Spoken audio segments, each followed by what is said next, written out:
And now that I've put all of us in a much better mood, some well-timed, inappropriate jokes that the audience will never get to hear. Hello, everyone! Derb here. And also, I'm John Ritland with an AEW Dynamite Nashville review. Dynamite! It was a tale of... He knocked his glasses over. We're leaving that in. This was a tale of two shows. The first half and the half that mattered. Yeah, and I'll fucking tell you what didn't matter in the first half here in a minute, but the first show after Full Gear. Thank you, by the way, for checking out our extremely rushed but fun and detailed review of it, as we had things to do. And but we begin after Full Gear, after the aftermath of Full Gear. Yeah, with John was no. Well, I mean, no. We'll go with this. We have JR, Excalibur, and Shivani running down stuff. We have Omega cut up, beat up that black eye from that badly. Well, it was not clear to fight tonight. No, from that bullshit main event at Full Gear, and it was bullshit. And sorry if you guys liked it. That's fine. I hate it. But thankfully, he has a friend. Surprisingly, not. Who is the friend? Nakazawa.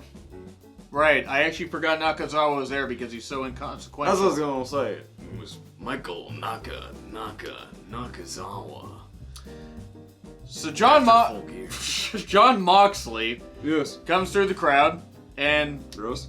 Yeah, which Renee was upset about. What the fuck?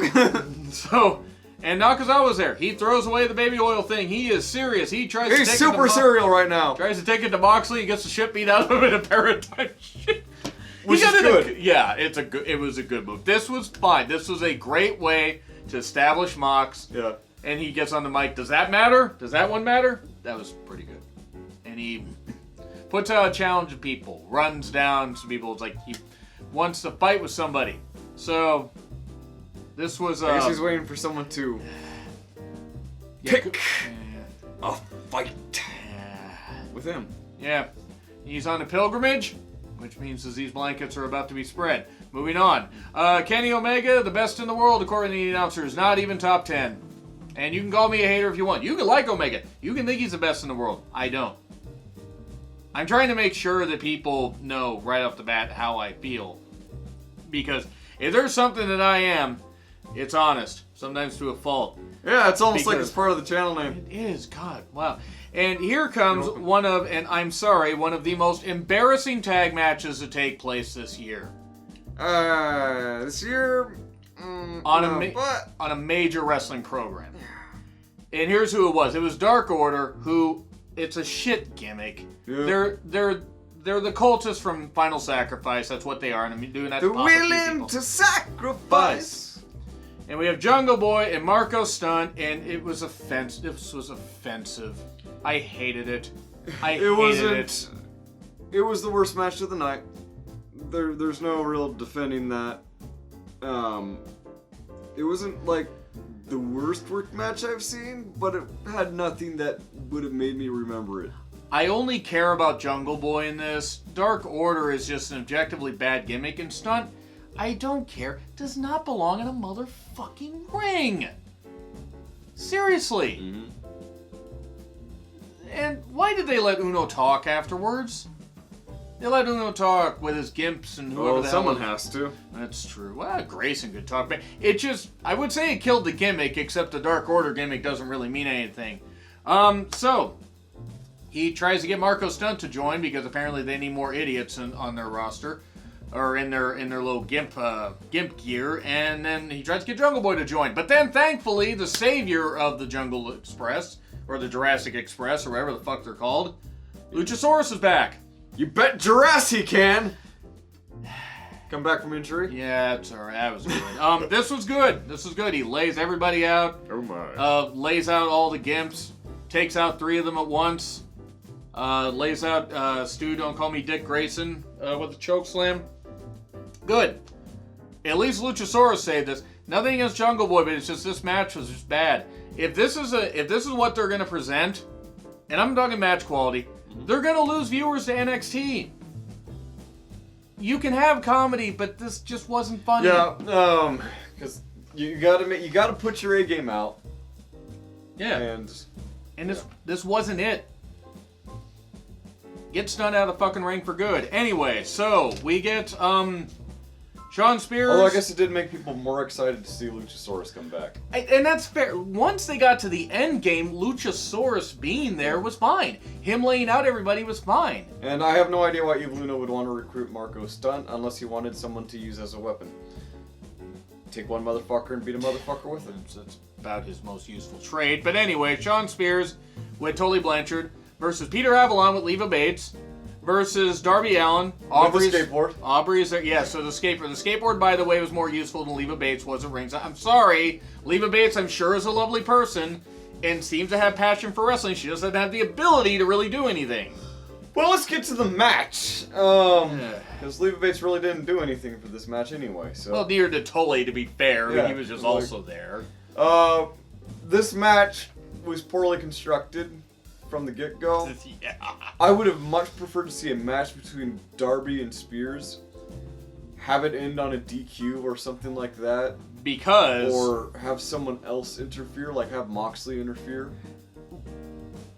Or go with the idea of what you just said, but have Janela run down, because that's what Janela did, and then he chases off Spears, and Spears looks like he's done with Janela, and quite frankly, I'm done with Janela because he's a joke. So Darby beats Peter Avalon, whose job it is to be the... you can find him in the library, typically under J for Jobber. But yeah. That should be a shirt. Yeah, it's Coffin Drop. J for Jobber. Are you... Is that like M for murder? Dial M for Monday. No. Oh, 1-800-S&D-HELP. Send help. So, Coffin Drop pins Avalon. Yeah. Good. It actually hit. And, yeah, that move. We've seen that move live. Ouch. More than a few times. Ouch. Darby will not be walking by the time he's 35 if he's not careful. Wow. That's generous. It's kind of generous. I love Darby. And Priscilla's awesome as well. We met them at multiple shows, but good lord. Yeah. Anyway, Darby gets on the mic and says, "Hey, Mox, I accept. I'm for this." Renee, what the fuck? This is where... I don't ever get over just the two tweets of what the fuck, seriously, what the fuck? Oh, she had more. She had a few more, actually, that she tweeted out during that. This was good. This is where things started to pick up. Because they go right to a match. They had 4 matches in the first hour. And only 3 of them served any purpose. Nyla Rose and Danny Jordan. I am interested to see Danny Jordan more as far, and I don't know if it's actually spelled Danny D-N-N-Y Jordan, but D-A-N-N-N-Y. Danny. Oh, okay. What were so I have no idea. She had the real mean girl on her tights. You were saying. She has a good look. If they want to sign her, I know she was just brought in as enhancement talent for Nyla, and this was dominant. This is the way to go. This is how you build up Nyla Rose. Yes. This was good shit. Pal. Yeah. We then get whatever the Dynamite Dozen Battle Royal is next week. I think something about earning a title shot. Sometimes they don't mic the announcers the best when they increase the sound in the music, so I wasn't quite sure. Also, I was still trying to come down from the terrible tag match earlier, but hey. Battle Royal. I like Battle Royals. Yep. I like this stuff. So, we then get Shivani interviewing Allie. Allie is so happy to be here. What are you doing? It's like, whatever. It's like rain. On your wedding day. God, so ironic that we said that. No, I like Allie. Apparently. Alright. We had a Morissette routine here. Shivani has dyed his hair. He's in his early 60s. I mean, that's fair. I mean, it says, JR dyed his hair and shaped it into a hat. I mean, that is his hair, right? That would be kind of funny, actually. What? It's just him like, oh, what a long day. Just him with Johnny Cash hair. But anyway, interviewing Allie, talking about this. She's happy to be in Nashville. Mm-hmm. And then suddenly the lights go out. Kind of poorly timed because they shut up off a bit. It's like everybody hitting the light switch at once and the text shit, I was supposed to hit them all at the same time. Then Kong shows up and Brandy unfortunately also shows up. We do not need Brandy Rhodes here. Well, let's see how this character work plays out. Let's see if she can do something good with this before we immediately say no. Okay, you give it a chance. I'm done with Brandy Rhodes being an on-screen character. I get what you're saying, and hey, it could work. I'm always willing to give people a chance, as long as it actually seems like they're trying. I mean, she could be trying to suck. No. You're right. What you're saying is absolutely right. And Kong does need a manager. No, she does. I don't get the haircutting thing. Where are they going to do voodoo? The hoodoo that you do so well? Trophy hunter. Okay. Black woman hunting white women and taking trophies of them. That's what I took from this. Moving on. Yes. What the hell is going on? Does anyone know? Says JR. That kind of summarizes how I feel about this. And then we get Jericho promo. He comes down cutting down the crowd and all this, and it's great stuff. And then Cody's music hits. Well, first the lights go out and Yes. it starts to do that build for Cody. Yeah. Smoke comes up, the light fixture comes up, And then... and up from the elevator is MJF to Cody Rhodes' theme. Like, they didn't just cut to MJF's music like most companies, certain company would. Yeah. So they kept it going, and MJF gets out to the ring and he's like, cut the music, cut the music. They went all out on this, God. which was even better. This all was amazing. This was so goddamn. This picked up the show dramatically. The show was like a C- at this point. This picked up the show dramatically. This was really This is good. one of the best promo segments I've ever seen, and of course you'd get one of the best promo segments I've seen this year from Chris Jericho. And MJF. Yeah. And it just... The best heel in wrestling and Chris Jericho. Yeah, it just... MJF and Jay White are definitely in competition for the best heel in wrestling currently. I mean, it's like as far as age and as far as potential and stuff like that, and upside, I would definitely say maybe I shouldn't make that motion with this haircut. But, man, MJF just, cut the music, cutting down the crowd. You people seem upset with... Was it because I threw in the towel? just... I'm pretty sure it's because you kicked Cody in the balls. And then, of course... talking about joining Jericho's inner circle, jerk. And they kept going back and forth. And that was not a joke that John just made. No. That was actually what MJF said on live TV. I would never make that kind of joke. That TV 14 rating. Isn't it great? He said shit. That was great. So, what's great, though? They had I don't know, what do you want to do? I don't know, what do you want to do? Oh, let's not stop that again. It sounds like you want me to be in the inner circle. Do you want to be in the inner circle? It sounds like you want me to be in the inner circle. Which was great. These are two jackasses who will not give ground to the other. While not taking over the other. You know what the real problem is here? Yeah, you want to know what the real problem is You know here? who the real jerk is? Cody Rhodes! That was just, oh, goddamn. And then they hugged it out. And it was just brilliant. It was amazing. This picked things up so dramatically. I like good promo segments, whether they're in NXT, whether they're in WWE, the WCW ones, any of this stuff. When you can get two guys lighting it up on promos, this is exactly what you do. And this was fantastic. And then you had Cody come down. And, which, how did that end for him? God damn. You alright? Yeah, I'm fine. Oh, okay, good. Just wondering because you're frozen over there. You need to let it go. So, Cody is out there, and he does a couple... I think he was, selling the whole thing that he was, hurt still. Yeah. Which makes sense after that ramp bump. Yeah. Sweet Christ. He hits them both, but then Wardlow shows up. Wardle. And, yeah. And, of course, pulls a Daniel Bryan with Justin Roberts or a Benoit and, does some hanging. Oh, yeah. It was like, he's getting Justin Roberts! That's why Justin Roberts does all the grunting, because he's trying to, stretch his... Oh, wait, no, that's Snake. Snake? I'm just picturing Justin Roberts as Snake now for some reason. It just wouldn't work, but it would be funny. This is good stuff, and it's a great way to introduce Wardlow.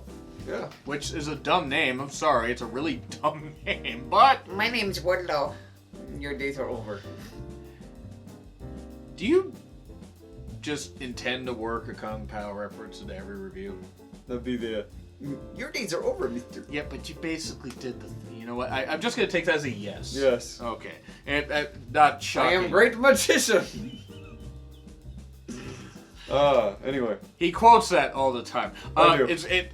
You love it though. It's great. Anyway, I like this. I like what they were doing. I like what they were doing with Wardlow. Yeah. He definitely made more of an impact than Jake Hager did. Well, then again, Jake Hager though, everyone recognized him though. True. Wardlow's more physically impressive. And then we have Pac Pac. doesn't get a hard on in the middle of the UFC ring. Remember that interview? Oh, God. Do you remember that, John? I do. I'm hard right now. I've got an erection. What? Everybody shut up anyway. We have Pac versus Page, or Bastard versus. The Hangman. And by the way, now thanks to him for pointing that out, no commentator that says Hangman Page. I watched some G1 matches from last year that had Hangman Page in them. Like, watched them this weekend. Yeah. Thanks. You're welcome. I can't unhear it. Hangman Adam Page! Thanks, JR. Your inability to English is impressive. I like this, though. There was some cowboy shit chant. Yeah. It was really good. There's great stuff here between these guys. Like an absolute bastard, he won with a combination of a Black Arrow into a Brutalizer. Proving that Black Arrow lives matter. Anyway, Brutalizer gets the win there. Yes. That was good stuff. Especially after Pac kicking out of the Buckshot Lariat.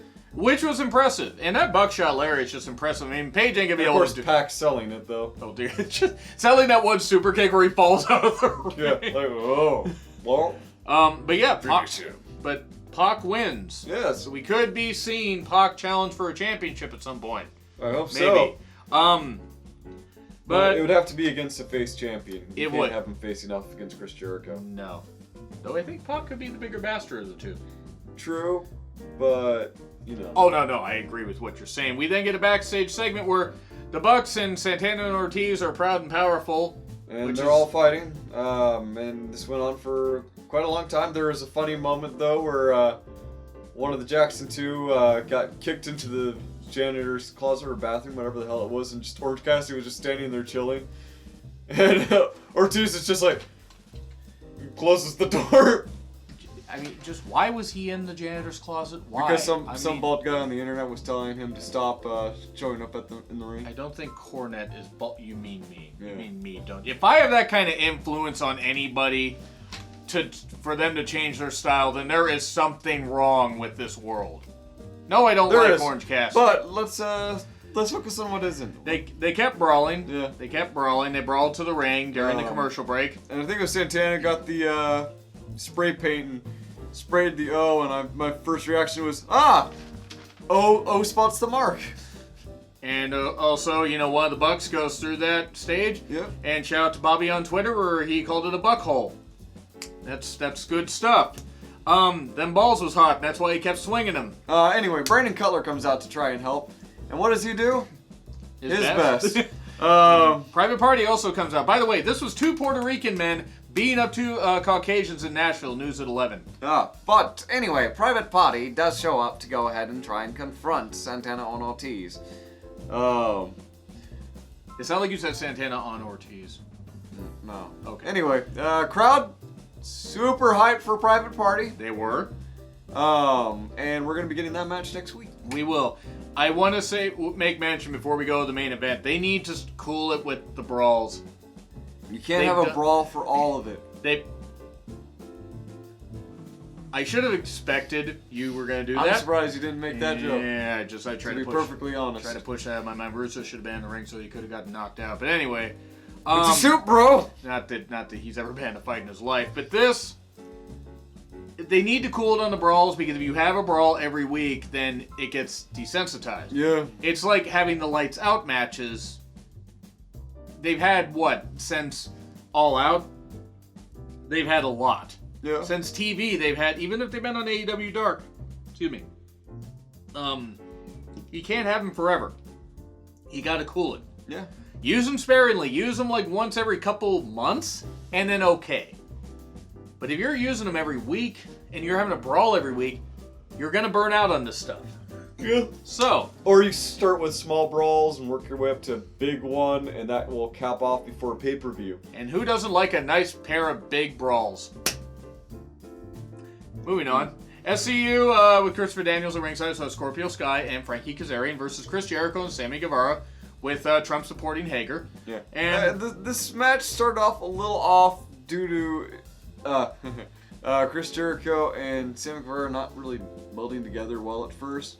But after Guevara did that one pose where he was like, yeah, he was doing the thing where he's blowing the kiss. "Show me like and one then- of your French girls." and Jericho comes down to pose as well. Jericho physically looks like shit. He does. I know he's almost 50. And I know he's probably in better shape than the both of us. I've never claimed to be in that good a shape, but it's just physically looking. Can he still perform somewhat? I would rather he lost some fat because it's got to be wearing on his knees for how long he's been wrestling, even though he's taking breaks, and even though he's had a limited schedule. Yeah, he's had a limited schedule, especially since leaving WWE, in 2017. I just want him to be able to have the best career possible. Yeah, because he has maybe 2 years left of it, maybe. At one point we get a package cam, Chris. Yeah, because someone decided that the ringside or the turnbuckle camera angle was the greatest idea in the world, and Sammy Guevara was bringing his junk right in front of it. Bringing his panda right. Small package cam. Seth Rollins isn't out there, Oh, yeah, so we get interference. Hager interfering. Yeah. The referee, by the way, facing towards Jericho, but could have easily used peripheral vision, which he doesn't apparently have, to see that Hager was attacking Frankie Kazarian on the same side. And then Daniels runs in and then dives to the ropes. And then Hager catches him and tosses him. Probably thought he was a Mexican. Moving on. So suddenly, the dreaded roll-up from Scorpio Sky pins Chris Jericho. The most powerful move in professional wrestling. The dreaded roll-up. Yeah. Scorpio Sky pinning Chris Jericho, his first loss in AEW. Yep. Which probably means we're going to get Frankie Kazarian versus Chris Jericho at some point. Because they seem to be doing the New Japan thing where if a champion gets pinned. Scorpio Sky got the pin. Scorpio Sky got the pin on Chris Jericho. Why did you say Kazarian? I don't know. Scorpio Sky got the pin. Alright. We could get, have Frankie Kazarian get a shot. Have it be a three-way. Oh my. Yeah, I knew. I figured I'd just, throw that out. I enjoyed that. It was shocking. Chris Jericho getting his first loss. B minus? B minus. Because the promo stuff, the Pac Hangman thing, the brawl was decent for what it was. The first half of the episode would have been a C minus. The last half was probably about a B plus. You take Dark Order, Jungle Boy, and Stunt out of here, and just have it be a segment and have Luchasaurus come out. Maybe I'm not as harsh on it. But anyway, B minus. But yeah, there is a poll right around here. If you want to grade along with us and let us know what you think of the show, leave a comment down below. Like the video, hit subscribe and the bell. Yeah, do all that. I'll have an NXT review up a little bit later. The finale of American Horror Story 1984 tonight. I'll have that review up probably later, unless I'm tired. Things are going to keep happening on here. We will update you as far as... That is how things tend to work. Yes. Next week, we may have our predictions for WWE events coming up next weekend, but they'll probably be up on Thursday due to scheduling changes. Yeah. But I am off in time for both those shows that weekend. But anyway, I'm John Ritlin. This is the Durbinator. And more butts later, I assume. But more butts.